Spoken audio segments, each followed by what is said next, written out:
ഇത് ഡെൻഡ്രോബിയങ്ങളുടെ നമുക്ക് പോട്ട് ചെയ്ത ഏരിയ ആണ്. അപ്പോൾ നമ്മൾ ഇതിനകത്തെന്ന് പറഞ്ഞാൽ നമ്മളിപ്പോൾ ഒരു ക്ലിയറൻസ് സെയിലിട്ടിരിക്കുകയാണ്. നമുക്കെന്ന് വെച്ചാൽ നമുക്ക് കളർ ഓപ്ഷൻ ഉണ്ടാകത്തില്ല.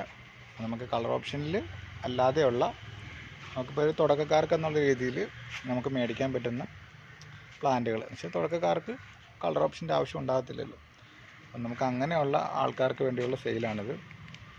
അപ്പം നമുക്ക് ഇത് വരുന്നതെന്ന് പറഞ്ഞാൽ 5 പ്ലാന്റുകളുടെ കോംബോ ആണ് വരുന്നത്. 5 പ്ലാന്റുകളുടെ കോംബോ നമുക്കിത് തന്നെ 1000+ CC ആണ് വരുന്നത്.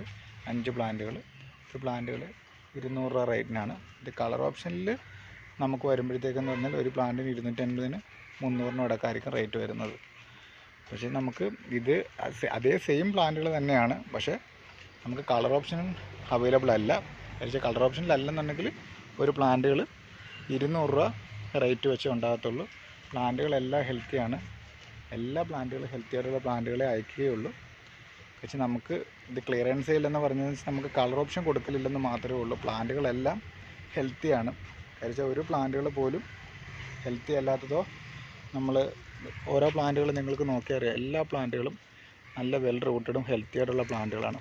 അപ്പോൾ അങ്ങനെയുള്ള പ്ലാന്റുകളാണ് ഉള്ളത്. അപ്പോൾ അതിൽ നിന്ന് നിങ്ങൾക്ക് കളർ ഓപ്ഷൻ ആണെങ്കിൽ നമ്മൾ പറഞ്ഞ നേരത്തെയുള്ള റേറ്റ് ആയിരിക്കും. കളർ ഓപ്ഷൻ ഇല്ല, നമുക്കിപ്പോൾ തുടക്കക്കാർക്ക് വേണ്ടിയുള്ള ഒരു ഓപ്ഷനാണ് നമ്മൾ ഇടുന്നത്. അപ്പം ഇതിൽ ഒരുപാട് കളറുകൾ നമുക്ക് അവൈലബിൾ ആണ്. പക്ഷെ നമുക്കിപ്പോൾ എന്ന് പറഞ്ഞാൽ കുറച്ച് ക്ലിയറൻസ് സെയിൽ നമുക്ക് കുറച്ച് പ്ലാന്റുകൾ ക്ലിയർ ചെയ്ത് മാറ്റണം. അപ്പോൾ അതുകൊണ്ട് നമ്മളാണ് ക്ലിയറൻസ് സെയിൽ ഇട്ടിരിക്കുന്നത്. ഇപ്പോൾ വരുന്നത് 5 പ്ലാന്റുകൾ 1000+ കൊറിയർ ചാർജാണ് വരുന്നത്. അത് ഇൻട്രസ്റ്റ് ഉള്ളവർ നമ്മളെ ഗ്രൂപ്പിലോ അല്ലെങ്കിൽ എന്നെ കോൺടാക്റ്റ് ചെയ്താൽ മതി.